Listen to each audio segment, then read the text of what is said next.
Qual é a melhor estratégia para quem está começando na Bolsa de Valores? Lembra, né, que trading é trading e investimento é investimento, mas nós vamos falar sobre trading, estratégias de trading para quem está começando. Por que tanta gente se dá mal quando começa a operar na Bolsa? Ou talvez se dá muito bem e de repente perde tudo, né? Bom, são alguns fatores que interferem, mas o principal talvez seja uma falta de uma estratégia eficiente. Eu não estou me referindo a setups, somente pontos de entrada e saída. Nós vamos falar a respeito da estratégia por completo. É sobre isso que eu vou falar nesse vídeo para você aprender sobre como você poderia ter uma estratégia aí eficiente para dar início nas suas operações de forma consistente. Mas primeiro eu gostaria de te convidar a se inscrever aqui no meu canal, ativar o sininho de notificações para quando eu postar um vídeo novo você ser notificado. Então vamos lá, qual é a melhor estratégia para quem está começando?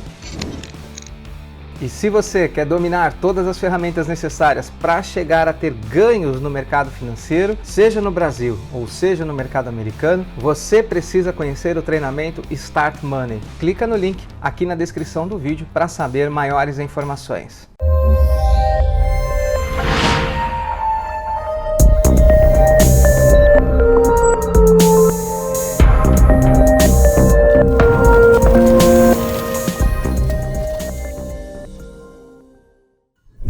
Bom, para você ter vantagem no mercado financeiro, você precisa de uma expectativa matemática positiva. Cuidado, quando eu falo sobre expectativa matemática positiva, as pessoas acham que uma estratégia que acerta demais, que acerta 85%, 90% das vezes, vão trazer grandes resultados e grandes ganhos. E isso é um engano. Quando eu falo expectativa matemática, existe um conjunto de fatores que nós vamos falar aqui nesse vídeo que está por trás dessa expectativa matemática. Inclusive, tudo, absolutamente tudo que você tiver expectativa matemática a longo prazo, não tem como você perder no longo prazo. Até Blackjack, que é o 21 do cassino, se você tiver algum método que te dê expectativa matemática sobre ele, que é o exemplo da contagem de cartas, você no longo prazo vai ganhar sobre um jogo na qual o cassino foi feito para ganhar sobre você. E assim por diante estão os diversos maiores jogos que foram inventados do mundo. Inclusive, esse lance de expectativa matemática, ele vem muito do jogo, né? Existem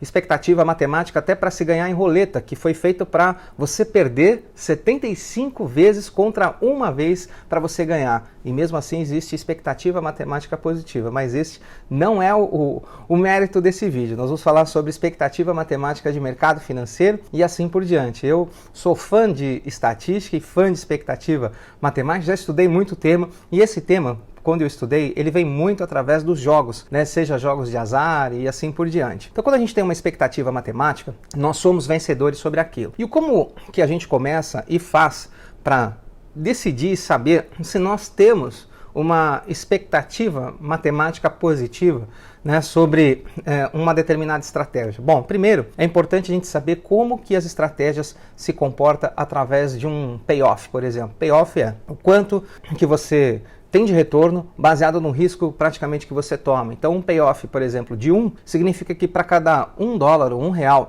que você toma de risco, você retorna 1. Então, a expectativa matemática é 0. Dificilmente vai ser assim, expectativa matemática empatada. Mas quando você tem um payoff acima de 1, né, 1.2 ela já é lucrativa, 1.60 ela é lucrativa, 1.70 ela é lucrativa. E aí, eu quero entrar no mérito do seguinte: você vai ter que muito ver qual é a melhor estratégia que se enquadra ao seu perfil, né? Os operadores, eles operam muito bem aquilo que eles confiam. Então não adianta aqui eu te ensinar, vir com uma conversa bonita e você não acreditar naquilo. Dificilmente você vai conseguir extrair valor do mercado financeiro com aquilo que eu estou te passando, que no caso você não acreditaria. Então eu estou aqui independente da minha visão de mercado, né? É claro que cada um tem a sua vivência, eu tenho a minha, e eu sempre vou operar aquilo que eu tenho a minha vivência. E a partir do momento que eu não quis aprender nenhuma estratégia nova no mercado financeiro, é óbvio que eu sou ganhador, porque senão eu ficaria até agora tentando caçar estratégias. Então eu quero te dizer que você deve, primeiro, ter a melhor estratégia relacionada ao seu perfil. Exemplo, imagina que eu vou te ensinar aqui 2 estratégias. As 2 estratégias eu vou falar já para você. Olha,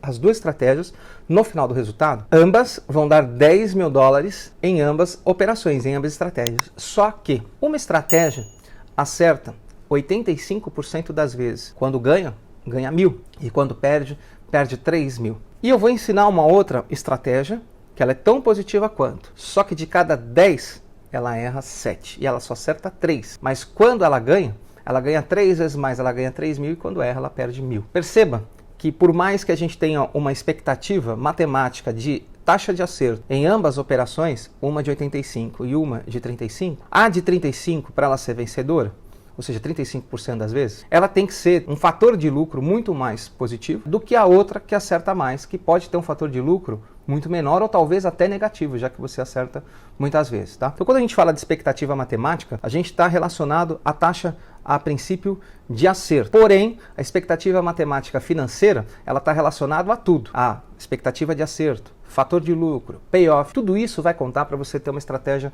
vencedora. E a pergunta do iniciante, ele sempre se volta, né? Qual é o melhor alvo, Fabiano? Qual é o melhor stop? Olha, eu falo que o melhor alvo vai depender do seu perfil. Por exemplo, eu sou um cara que eu não gosto de ganhar 10 mil dólares perdendo 7 vezes e ganhando 3. Eu prefiro ganhar 10 mil dólares acertando 85 e acertando 7 e perdendo 3. Então, nesse caso, eu vou buscar operações mais curtas, com um alvo mais curto, porque quanto mais curto o seu alvo, maior vai ser os seus resultados, mais acertos, mais taxas de acerto você vai ter. E quanto for maior o seu alvo, mais distante, menor é a sua taxa de acerto. O que importa a partir daqui não é o quanto você acerta em cada estratégia, né? Mas é o payoff de cada uma. Vai ter estratégias, por exemplo, que acerta 3 vezes e erra 7, um payoff de 1,6, ela pode ser mais vencedora financeiramente do que estratégias que acertam 85% das vezes e tem um payoff de 1,10 ou 1,20, porque você ganha menos dinheiro quando você toma aquele risco a cada $1. Você ganha 1,20 e a outra, quando a cada $1 que você põe, você ganha 60. Então a estratégia que você errou mais, ela se torna mais lucrativa, né? Eu posso estar fazendo aí, embaralhando a cabeça de alguns, mas quando você aprende a analisar relatórios, e eu já trabalhei com desenvolvimento de robôs, é assim que vai funcionar daqui para frente. Agora, o melhor stop, será que é o stop técnico? É o stop financeiro? E um stop para mim que faz muito sentido foi numa conversa que eu tive uma vez com um trader americano, que eu fiz a mesma pergunta que vocês quando eu era iniciante. E no jantar ele me respondeu que o melhor stop é aquele que te faz entrar e é o que tinha que te fazer sair. E a partir daquele momento, aquilo gravou na minha memória e eu nunca mais tirei isso do meu conceito. Então, o melhor stop é sempre aquele que te fez entrar, porque para você entrar numa operação, algo tem que te motivar a entrar. Exemplo, um padrão de candle. Então, se você entrou por um padrão de candle, perdeu o padrão, você tem que estopar, né? Um suporte e resistência. Tem gente que opera e tem ganhos operando suporte e resistência. Então, se você comprou um suporte e perdeu o suporte, você deve estopar. Tem pessoas que operam, por exemplo, por fluxo. E se entrou um conceito de absorção e ele não houve uma evolução, ele não continua absorvendo e não ganhou os lotes stop gain anterior, não faz o menor sentido você estar na operação, né? Já é um conceito um pouco mais avançado que a gente vai adotar em outro vídeo. Bom, eu quero dizer que o que é importante daqui para frente é expectativa matemática sobre os seus resultados e sobre os seus ganhos, não necessariamente o quanto você acerta. O fator de lucro, ele é muito importante, mas ele pode ser variável, né? Geralmente estratégias de tendência têm um fator de lucro muito maior. Por quê? Porque acertam menos, porque arriscam um candle ou no máximo 3 candles para pegar de 3, 6, 12 candles. Então, lembra que quanto menor o risco operacional e maior o alvo, menos chances de acertar você tem. Agora, você pode tentar trazer às vezes para a tua realidade uma estratégia de tendência que tem um stop curto e um alvo curto, né? Já que você quer estar toda hora ali, às vezes para o seu perfil, você pode ser um pouco ansioso, não quer ficar tanto tempo exposto, aquilo te incomoda. Por isso que é muito importante saber qual é a melhor estratégia de risco para o seu perfil. Você também pode ser um trader híbrido, né? Que opera em ambientes de consolidação, opera em ambientes de tendência e ele geralmente vai ter uma taxa de acerto de 67% na média, é um trader bom, né? Quando ele é um trader híbrido, que ele opera diversos cenários. O trader de tendência, ele tende a acertar menos. Inclusive, as estratégias, né, de correção à média, que são os famosos pullbacks, elas acertam ali em torno de 35% a 38% das vezes. Dificilmente essas estratégias acertam 50%, porque você está operando num ponto em que o mercado não confirmou ainda um determinado movimento, né? As estratégias de rompimento, pelos alvos serem curtos, elas vão ter maior taxa de acerto e maior também, mais condições de você abrir operações. Agora eu vejo muita gente apanhando nessas estratégias, porque provavelmente ou não pegou um determinado tipo de confirmação, existem vários tipos de confirmação de rompimento, e ao mesmo tempo quer esticar os seus alvos, né? O alvo da bandeira, que é um padrão de price action, ou então o alvo de FIBO, e às vezes ele recua antes de chegar lá, e assim por diante. Então, às vezes, para o seu perfil, talvez alvo longo não seja tão interessante. Então, experimenta aí endireitar um pouquinho,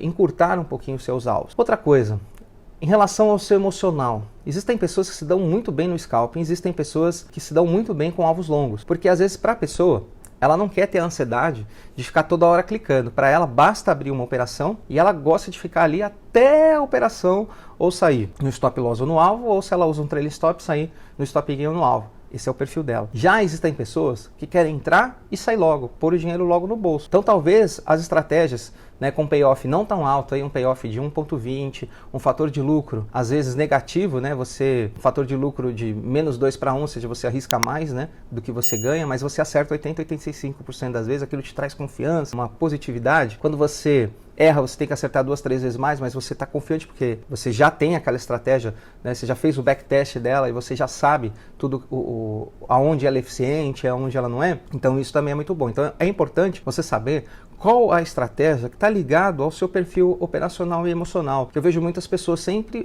elas querem pôr culpa em alguma coisa, então a culpa é delas, né? Ela põe em quem ela quer e aí ela culpa o emocional. E eu já tenho alguns vídeos falando da onde que vem as origens dos problemas emocionais, eu recomendo vocês assistirem aí no canal. Bom, é importante você ter essa expectativa matemática baseada no seu perfil para que você tenha confiança no seu operacional e você saiba, né, e opere aquilo que você realmente confia e acredita estar enxergando. A melhor estratégia, o ser humano ele é feito para identificar determinados padrões e aquilo que você mais enxerga que brilha na tua frente como uma oportunidade, procura focar essa linha de pensamento, procura focar esse tipo de estratégia. Às vezes um novato ele aprende muita coisa, ele está naquele ponto que ele quer fazer dezenas de cursos e aprender diversos métodos, e eu recomendo você ir para aquele método que te faça mais sentido, aquele método que você consegue enxergar mais, aquele método que já está dando resultado e você já está tendo lucros, né? Porque aí você pode não mudar, só que você vai ter que entender o seguinte, toda a estratégia tem um drawdown, desde a melhor possível até a pior estratégia, todas têm, todas.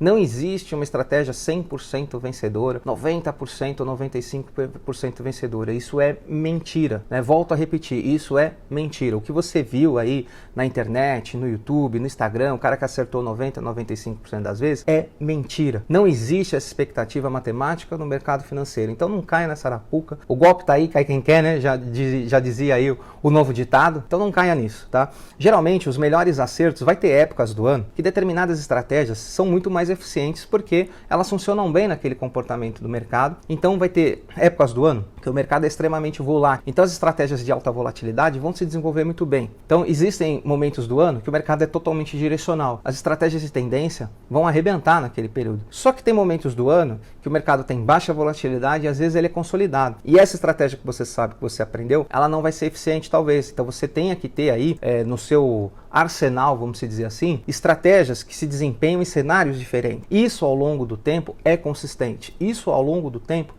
é eficiente. Então tem ali uma ou duas estratégias de tendência, você não precisa de 3, vai por mim, não precisa de 3. Tenha uma ou duas estratégias que vão bem em mercados de baixa volatilidade ou em mercados laterais e consolidados, né? E às vezes alguma estratégia, num ambiente, por exemplo, vai ter estratégias de tendência que se comportam melhor em determinados, não só em tendência, mas em determinados cenários de mercado, que talvez a outra não, e assim por diante. Então por isso que é importante você ter ali 3, 4 estratégias, mas não 3, 4 estratégias de tendência, entende? Não 3, 4 estratégias de consolidação, porque vai ter um momento em que o mercado não vai estar respondendo daquela forma, vai ter algum momento em que o mercado não vai estar correspondendo ao perfil daquela estratégia. Por isso que é muito importante, independente da estratégia que você usar, você saber aonde ela é ineficiente, né? No meu treinamento Start Money, eu ensino, eu brinco que eu ensino poucas maneiras de se operar, mas eu ensino 90 maneiras onde não se deve aplicar aquela estratégia, que eu sei que ela é ineficiente, né? Então, por exemplo, vou dar um exemplo muito básico, né? As estratégias que usam médias móveis, mas não o seu cruzamento, mas usam ali as médias como suporte e resistência, e aí faz um pullback, rompe uma máxima, e aí a gente tem uma possível entrada. Às vezes o trader novato, o preço já subiu 15%, o preço já fez várias ondas de impulsão, já está fazendo hora extra, e aí quando bate na média e dá aquele padrão, ele brilha aquilo e ele quer entrar. Então, vai ter com o tempo um pouquinho de malícia do mercado e a gente analisar, poxa, eu já vi que o mercado está desde aqui do fundinho, do primeiro ponto da tela até lá em cima, será que vale a pena continuar? Isso ou não? É evidente que eu estou falando sobre estratégias de curto prazo, né? Será que vai dar outra pernada ou não? Então, cuidado. No próximo vídeo eu vou até falar para vocês sobre algumas operações e vou falar mais sobre consistência e eu vou tratar sobre esses pontos exatamente desse viés, né? Então cuidado para ficar operando enviesado. Nós não devemos ficar operando enviesado. Eu sei que é difícil para o iniciante, né? Porque ele vê o preço caindo e aí ele quer vender e ele vê o preço subindo e ele quer comprar. Geralmente quando o preço já está subindo, a entrada de compra já foi. Provavelmente está subindo, devemos estar próximo de um ponto talvez de venda, ou indo em direção a ele, evidente, né? Então às vezes, nesses momentos, seja inteligente esperar uma possível reversão para você ter um melhor payoff. Agora, o que muita gente faz e acaba se machucando é que quer ficar adivinhando topo e fundo. né? E não tem como saber, enquanto um outro player de uma contraparte no mercado de alta, ou seja, o vendedor, continuar estopando, o mercado vai continuar subindo. E geralmente esses grandes e fortes rompimentos se dão pela contraparte, né? Se dão pela parte não compradora, mas o vendedor que é obrigado a comprar. Isso é um papo mais avançado para a gente aí falar no próximo vídeo.